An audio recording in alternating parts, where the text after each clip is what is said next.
Come, let's go with the state estimation.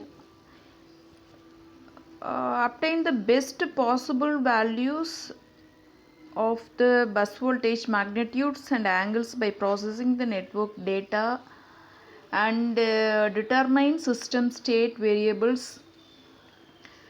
The presence of bad measures values are detected by this state estimator. Then to identify the location of bad measurements, to initialize the network model for other programs. Then modification of account for the presence of noise, use the method of least squared error estimation. So these all are estimator under the control of state estimation. Then the state estimation to forward the controlling capability to system security. That system security can have system monitoring, contingency analysis, security constraint, optimal power flow across users, real-time status and analog measurements to determine the best estimate of the state of the power system. It uses a redundant set of measurements, calculates voltages, phase angles and power flows for all components in the system and report overload conditions. So according to their representation, we have to compare between load flow and system estimator. So first, number of iteration for convergence is more for load flow, less number of iteration for state estimation. Then number of iteration are independent of system state. Here that means a state estimator having dependent on system state. Load flow always depend on X by R ratio.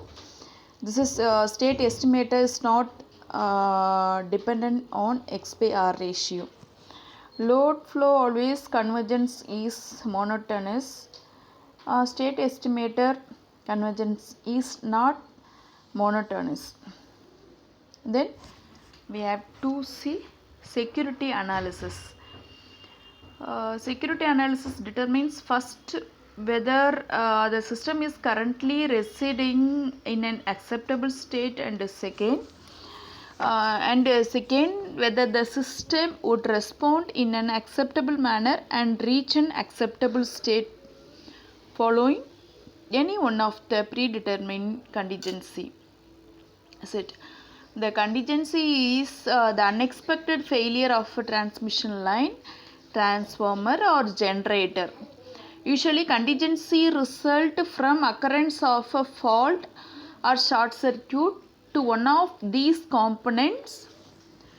When such a fault occurs, the protection system sense the fault and remove the component, and therefore the fault from the system is of course with one less component the overall system is weaker and undesirable effects may occur.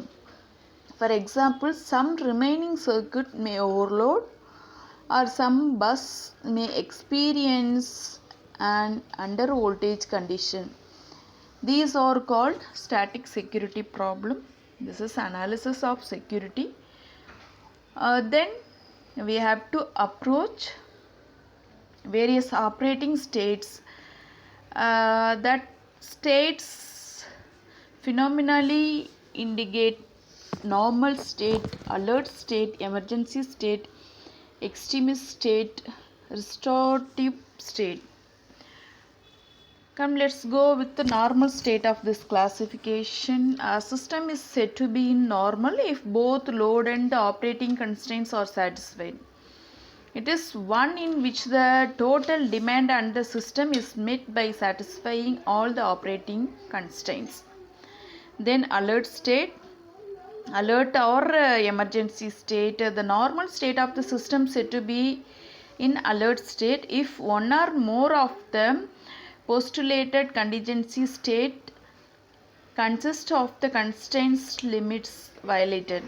When the system security level falls below a certain level or the probability of disturbance increases, the system may be in alert state.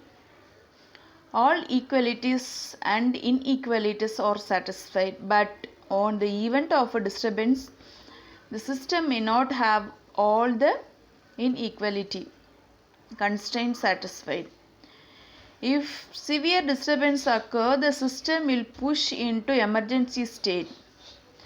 To bring back the system to secure state, preventive control action is carried out. Then emergency state, the system is said to be in emergency state if one or more operating constraints are violated, but the load constraint is satisfied. In this state, the equality constraints are unchanged. The system will return to the normal or alert state by means of corrective action. So, disconnection of faulted section or load sharing. Then extremist state, when the system is emergency, if no proper corrective action is taken in time, then it goes to either emergency state or extremist state. In this regard, neither the load nor the operating constraints is satisfied. This result is islanding. Also, the generating units are strained beyond their capacity. So, emergency control action is done to bring back the system state either to the emergency state or normal state. Finally, restorative state. From this state, the system may be brought back either to alert state to secure state. The latter is a slow process, hence in certain cases, first the system is brought back to alert state and then to the secure state.